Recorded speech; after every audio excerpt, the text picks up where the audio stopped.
Class 5th, lesson number 13, Vinoba Bhave. Have you ever heard about the Bhoodan Andolan? आपने कभी भूदान आंदोलन के बारे में सुना है? Do you know who started it? यानी क्या आपको पता है कि ये किसने शुरू करा था? Vinoba Bhave was born on 11 September 1895 at Gadoda, a small village in Colaba in Mumbai. यानी उनका जन्म 11 सितंबर को हुआ था एक छोटे गांव कोलाबा जो मुंबई में आता है. His mother called him Vinya. उनकी मदर उन्हें विन्या बुलाती थी. Vinya's early education took place in the village. He went to Vadodara at the age of 9 for further studies. Later he went to Varanasi to study Sanskrit. यानी उनकी early education जो है वो गांव में ही हुई और फिर वो आगे की पढ़ाई के लिए 9 साल की उम्र में वडोदरा चले गए थे और उसके बाद वो संस्कृत पढ़ने के लिए वाराणसी चले गए. He came in contact with Mahatma Gandhi and lived with him at Sabarmati आश्रम. यहाँ उनकी मुलाकात महात्मा गांधी से हुई जिनके साथ वो साबरमती आश्रम में रहने लग गए. Vinoba, as he was called by Mahatma Gandhi, found the purpose of his life there. यानी उन्हें विनोबा महात्मा गांधी उन्हें विनोबा बुलाते थे और उन्हें अपनी लाइफ का पर्पस जो था कि वो किस लिए आए हैं मिल गया. ही took part in the Jhanda Satyagraha movement and went to jail at Nagpur. उन्होंने झंडा सत्याग्रह मूवमेंट में पार्टिसिपेट करा और इसलिए वो जेल भी गए.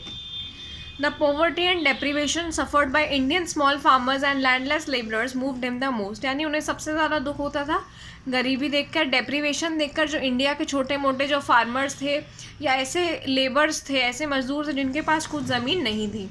He decided to place himself at their service. तो उन्होंने ठाना कि मैं अपनी सर्विस इन लोगों को दूंगा.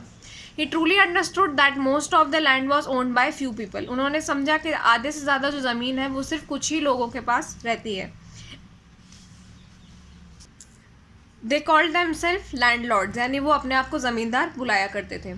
This was not the justice of almighty, it was man's own doing and only man suffered from it. If landlords could donate some of their land to the landless, all would be happy, he thought. यानी उन्होंने सोचा कि अगर ये ज़मींदार अपनी थोड़ी थोड़ी ज़मीनें सबको दे दें तो सब खुश हो जाएंगे.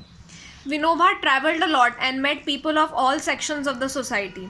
ही explain to them the logic behind his stand point. यानी वो बहुत सारे सेक्शन से मिले, सोसाइटी के अलग अलग वर्ग के लोगों से मिले ट्रैवल करके और उन्होंने अपना लॉजिक सबको समझाया. Many agreed many disagreed. यानी बहुत लोगों ने उनकी बात मानी और बहुत लोगों ने मना कर दिया.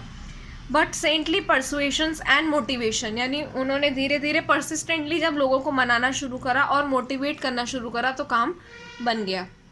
स्लोली भूधन योजना टुक द शेप ऑफ भूधन आंदोलन. यानी धीरे धीरे इसे भूधन आंदोलन कहा गया. भूधन यानी भूमि दान देना.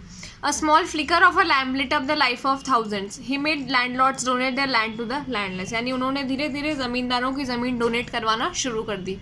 Vinoba Bhave started this movement for a small village name Pochampally in Telangana region of Andhra Pradesh. यानी इसकी शुरुआत उन्होंने एक छोटे से गाँव से करी थी. He worked day and night to motivate landlords to donate their lands to the landless. यानी उन्होंने रात दिन इस काम में अपना हाथ दिया. It was a national awakening. Vinoba called it Sarvodaya. यानी पूरे जो नेशन था उसमें इस बात को लेकर अवेकनिंग हो गई थी. The movement was successful in Uttar Pradesh, Bihar, Madhya Pradesh and Gujarat. यानी इन जगहों पर मूवमेंट जो था वो सफल रहा. The equitable distribution of land was to bring prosperity to the nation along with the feelings of oneness. यानी इसका एक ही औचित्य था कि जो जितने भी लोग हैं वो अपनी जो ज़मीनें हैं डिस्ट्रीब्यूट करें जिससे पूरे नेशन में खुशहाली आ जाए. Vinoba lived in the ashram on the bank of Paunar river in Maharashtra. यानी वो एक आश्रम के पास रहते थे जो कि पवनार नदी के किनारे बसा हुआ था. He served the old and lonely in the old age home at ashram. यानी आश्रम में वो बूढ़े लोगों की सेवा करा करते थे. He himself helped in feeding and nursing them and also in arranging their bed. यानी उन्हें खाना खिलाना, नर्सिंग करना और उनके बेड जमाने का काम वो खुद करा करते थे.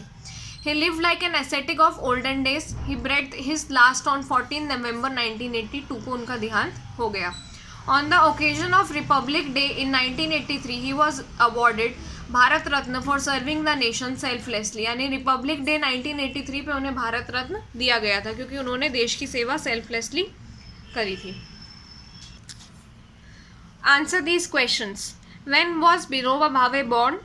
Vinoba Bhave was born on 11 September 1895. Where was Vinoba Bhave born? He was born at Gadoda, small village in Colaba in Mumbai. Where did he live with Mahatma Gandhi? He lived with Mahatma Gandhi at Sabarmati Ashram, यानी वो उनके साथ साबरमती आश्रम में रहते थे. Which movement did he participated in at Nagpur, यानी उन्होंने नागपुर में किस मूवमेंट का हिस्सा लिया था? Jhanda Satyagraha movement at Nagpur. What move Vinoba Bhave most?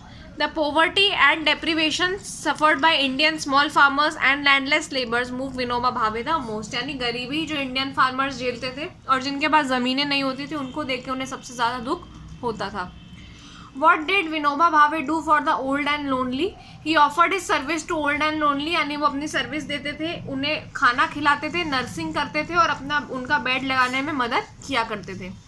Why was he awarded Bharat Ratna? He was awarded Bharat Ratna for serving the nation selflessly, यानी नेशन की सेवा करने के लिए जो उन्होंने देश भक्ति करी थी उसके लिए उन्हें भारत रत्न दिया गया था.